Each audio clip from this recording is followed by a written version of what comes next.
We have some more NHL news to discuss today, including some restricted free agent signings by the Calgary Flames and the Montreal Canadiens. We'll get into all the details coming up next.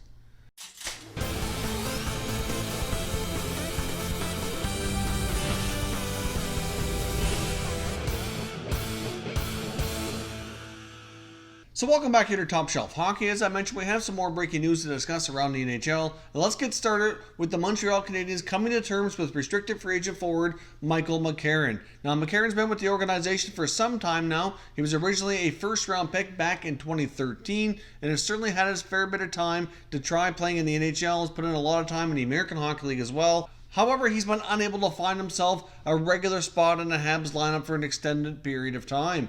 Now, he ended his junior career on a high note winning the Memorial Cup, got off to a pretty solid start in his rookie pro season in the American Hockey League, got a call-up option to Montreal. Things never just really didn't translate well at the NHL level. He got multiple opportunities over the next couple of years as well, and things kind of steadily declined instead of getting better. A lot of question marks around his skating. But then last year, after a change in head coach at the American Hockey League level, he finally got back to playing top-line minutes, got off to a terrific start in his first 32 games, putting up 21 points. Things were certainly looking a lot better for McCarron when he unfortunately suffered a season-ending injury, and obviously we'll never know what could have been if he really could have got things turned around and maybe get another call-up option to see if things could have really worked out in Montreal. So they've extended him for one more season with a $700K NHL contract. He'll make $125K at the American Hockey League level.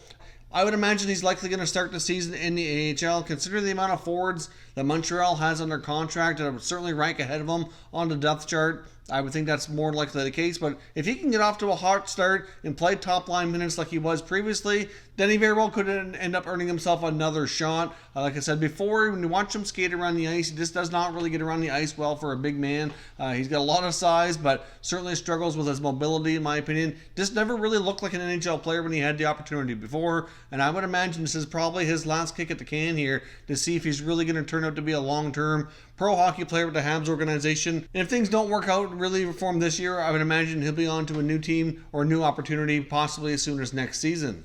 The Calgary Flames have come to terms with 26-year-old restricted free agent goaltender David Rittich on a 2-year contract at $2.75 million. So his contract exactly pays him the same amount as the other goalie they signed here, Cam Talbot, except Talbot's a 1-year deal. So that's a pretty decent value for their goaltending tandem here to have both making $2.75 million. I would imagine that Rittich will have more of an opportunity to be the starter this year as long as everything goes well in training camp and the season starts off well for him. Obviously last year was his first full pro season at the NHL level, made basically platooning with Mike Smith. He played 45 games last year, had a pretty solid run. He finished with a 2.61 goals against and a .911 save percentage. Certainly, had some really big games for him, earned himself a nickname, Big Save Dave. And he certainly was a big part of them finishing in first place and having such a great regular season. Unfortunately for Rittich, he didn't get a chance to play in the playoffs. The Flames decided to go with the more experienced Mike Smith, and things, as we know, did not work out. Ended up losing in the first round to the Colorado Avalanche, and that terrific regular season ended up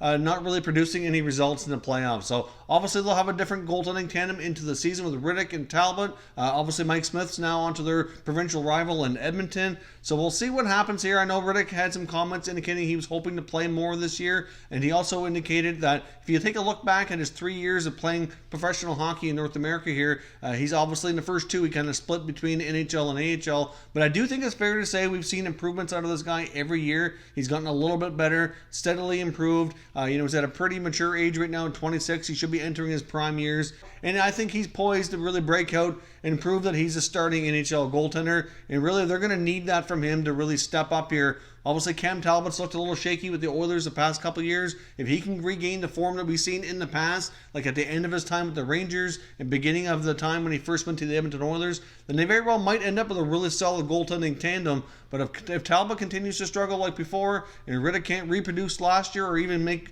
more strides to get better, then the Flames very well might end up taking a step back. But he will be a critical piece to their success this season, and let's hope the Big Save Dave can continue that progress he made and take it a step further and see if they can continue to have a lot of success in Calgary and maybe have a better shot at having a better playoff run and getting a playoff victory instead of losing in the first round. Now, as I had mentioned in yesterday's video, I fully suspected that we'd see a Rittich signing likely before the end of the weekend, mainly because his arbitration hearing date was coming right up. If you take a look at the arbitration schedule, there's still a few names left. One of the next ones that's coming up is Will Butcher on August the 2nd. Then we got Joel Edmondson's the other bigger name on August the 4th.